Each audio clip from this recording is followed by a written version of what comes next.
Good morning, Pastor Steve here. 1 Kings 13 through 16 or so. And he said, I will not return with thee, nor go in with thee, neither will I eat bread nor drink water with thee in this place. For it was said to me by the word of the Lord, thou shalt eat no bread nor drink water there, nor turn again to go by the way that you came. He said to him, I am a prophet also, as thou art. And an angel spoke unto me by the word of the Lord, saying, bring him back with thee into thine house, that he may eat bread and drink water. But he lied to him. He went back with him, and he ate bread in his house and drank water. And it came to pass, as they sat at the table, the word of the Lord came unto that prophet that brought him back. And he cried unto the man of God that came from Judah, saying, thus said the Lord, as much as you have disobeyed the mouth of the Lord, has not kept the commandment which the Lord your God commanded you, but came back and ate bread and drunk water in this place, you are going to die. Your carcass will not come to the sepulchre of your fathers. On the way home, by the way, he was killed by a lion and eaten, and that prophet, because he decided to believe the word of a man over the direct word of God. There are many teachers in our land today that have their own opinions and their own thoughts, and they're teaching a gospel that's no gospel at all. Listen, this prophet of God had been sent to Jeroboam with a message from God, and the king had invited him to dinner, and he said no. God said no. This prophet lied to him, and he believed instead of listening to the word of God. The cause of his man's death was listening to the word of a man over the direct word he had from God. It's important that we, like the Bereans in the book of Acts, go to the revealed truth of the Word of God to find our answers. Only the revealed objective truth of God should be listened to.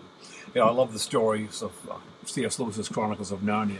And in one of them, there's a story of Prince Rilian. It's called The Silver Chair. And he is captivated by this woman. She's a witch, really. And from this world, Eustace and Jill have been sent in. Well, Eustace kind of falls off the edge, and Jill is given these signs to remember. Well, one of these signs is that when someone asks you to do something in my name, Aslan's name, then you do it no matter what.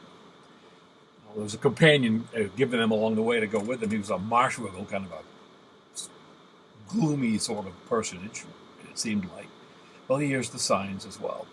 Well, there comes a moment when they're down in this underworld and they have found the prince, and he's obviously captivated by this witch. He's under her spell. And he says, I'm going to be tied to this chair because I go into convulsions and all bad things happen. And if you get me loose from this chair, bad things will happen. Well, they tie him into the chair. He gets tied into the chair. And they watch over him.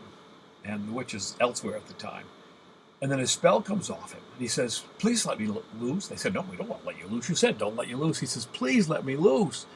Then he says, in the name of the great lion, in the name of Aslan, set me loose. And Jill and Eustace kind of say, hey, wait a minute. This is just the words. This is just the words of the sign. And the marshwiggle says, listen, he didn't say what would happen if we obeyed the words of the sign. He just said to do it.